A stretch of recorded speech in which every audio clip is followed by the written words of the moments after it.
আল্লাহ তাআলা আপনাকে যে বড় নেয়ামত যেটা দিয়েছেন সেটা হচ্ছে ঈমান। ঈমান যদি না থাকে তাকওয়ার কিছু পাবেন না। এজন্য সম্মানিত মুসল্লিয়ান কিরাম, প্রথম জীবনের প্রথম যে কাজটি সবাই আদায় করবেন, আল্লাহ শুকরিয়া আদায় করবেন যে আল্লাহ আপনাকে ঈমানের নেয়ামত দিয়েছেন। ঈমানের নেয়ামতের চেয়ে বড় নেয়ামত আর কিছু নেই।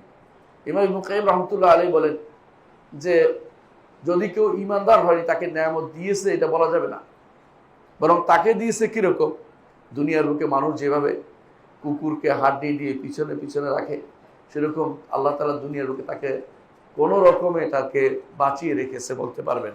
কারণ দুনিয়ার আল্লাহর কাছে মূল্য থাকলে তিনি কাফেরকে এক ফোঁটা পানিও দিতেন না। মাছির দানার মতো মূল্য দুনিয়ার নেই, এই জন্য আল্লাহ তাআলা কাফেরকে বেশি বেশি করে দিচ্ছেন।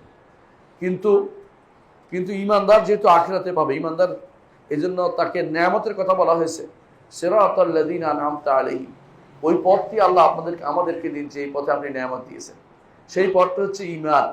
সেই নেয়ামতের পথ হচ্ছে ঈমান। আনআমতা আলাইহিম কারা নেয়ামত দিয়েছেন? মিনান নাবিয়্যিন ওয়াস সিদ্দিকিন ওয়াশ শুহাদা ওয়াস সালিহিন। নবিয়্যিন যারা নবীরা এরা নেয়ামত প্রাপ্ত, সিদ্দিকরা নেয়ামত প্রাপ্ত, শহীদরা নেয়ামত প্রাপ্ত, আর নেককার বান্দারা যারা মুমিন এবং যারা মুহসিন তারাও নেয়ামত প্রাপ্ত। তারা সবাই জান্নাতের অধিবাসী হবে।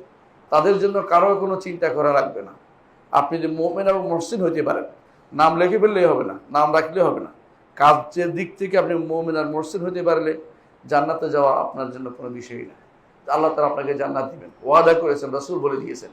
কিন্তু গুনাহ করেছেন, জান্নাতে যাওয়া আটকে যাবে। এই জন্য অবশ্যই প্রথম যেটা শুকরিয়া আদায় করবেন ঈমানের।